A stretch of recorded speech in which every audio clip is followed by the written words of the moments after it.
Alors, monsieur le procureur, qu'est-ce que vous reprochez à Jürgen Klopp, entraîneur que tout le monde adore? Oui, et moi le premier. Franchement, un travail fantastique à Liverpool depuis qu'il est arrivé. On parle d'un entraîneur qui fait partie du top 3 pour moi dans le monde aujourd'hui. Donc automatiquement, c'est compliqué d'accuser un entraîneur comme ça, mais on est obligé aussi de constater que Jürgen Klopp est rattrapé par un peu les standards du football. C'est-à-dire que la longévité dans un club, c'est très compliqué pour un entraîneur. Très compliqué, surtout dans un club comme Liverpool, qu'il a mis tout là-haut. Il a gagné beaucoup de titres. Il a refait gagner Liverpool enfin un titre de champion d'Angleterre qui lui a échappé depuis X années. La Ligue des Champions, sont quand même habitués, même dans des années moins bonnes. Ils ont réussi à la gagner au début du mois. C'était quoi, 2006 2005 ouais. exactement. Donc, alors que c'était pas au départ la meilleure équipe d'Angleterre, mais ils l'ont gagné. Ils ont toujours essayé de faire tourner le compteur et leur palmarès comme ça. Et c'est vrai que depuis l'arrivée Jürgen Klopp, le palmarès, il s'est enrichi. Ouais. Mais ce que je regrette, c'est que vu que je le place parmi les meilleurs entraîneurs au monde, je me dis pourquoi il n'a pas eu assez de recul pour l'année dernière, après une année fantastique, et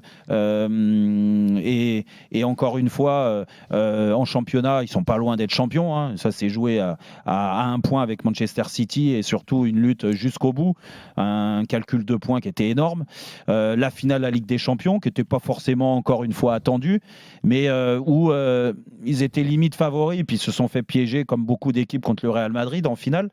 Je me suis dit, écoute, il y a eu des erreurs de recrutement il y a 2 ans, parce qu'il fallait changer l'ossature de cette équipe qui l'a fait gagner toutes les compétitions.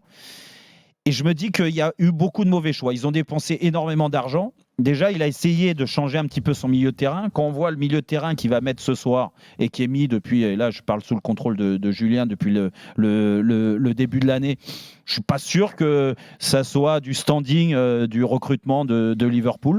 Le milieu de terrain de ce soir, moi, me laisse un petit peu perplexe. Henderson était passé du statut de remplaçant, même s'il est encore capitaine quand il est titulaire, mais plus un bon soldat, un bon remplaçant. Et là, on a l'impression qu'il reprend un peu plus de temps de jeu.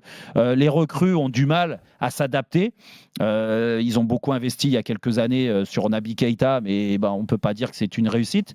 Et puis surtout sur le front de l'attaque, le trio qui a fait le bonheur de Liverpool, Mané, Firmino et Salah, il a explosé en plein vol. Firmino, au fur et à mesure, il est beaucoup moins titulaire. Il y a eu des recrues. Il y a eu l'épisode Mané, moi, qui me laisse un petit peu sur ma faim, parce que quand on connaît la façon de gérer de Jürgen Klopp ses joueurs majeurs, ses stars, toujours un petit peu en calinothérapie, on ne peut pas dire qu'avec Mané, il a bien géré. Mané, il est parti un petit peu frustré de Liverpool. Et pourquoi il a refusé de prolonger? Parce qu'ils avaient prolongé Salah avant et que c'était un petit peu contrariant pour lui. Beaucoup de contrariété. Donc, il est parti.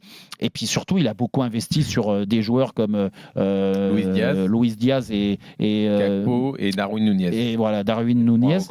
Gakpo vient d'arriver, on ne va pas lui tomber dessus. Et pour l'instant, c'est bien reparti.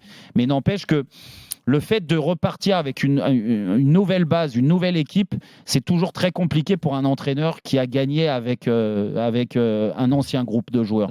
Et se réinventer ou avoir le même discours avec des nouveaux, c'est pas sûr que ça marche. Et là, c'est parti pour que ça marche un petit peu moins. Il aurait pas dû prolonger il y a 1 an et demi ? Non, moi je pense qu'il aurait pu, avec tout ce qu'il a gagné, tout ce qu'il a emmagasiné comme confiance et comme image positive, il aurait dû faire aussi son autocritique, dire, écoute, là, il y a une ossature qui va s'arrêter, il va falloir reconstruire. Et la reconstruction, elle se fera avec un autre entraîneur, parce que moi, j'ai beaucoup, beaucoup donné. 6 ans ou 7 ans dans un club, c'est énorme. Et moi, je le félicite. Mais je pense que là, en effet, cette année, c'est l'année de trop.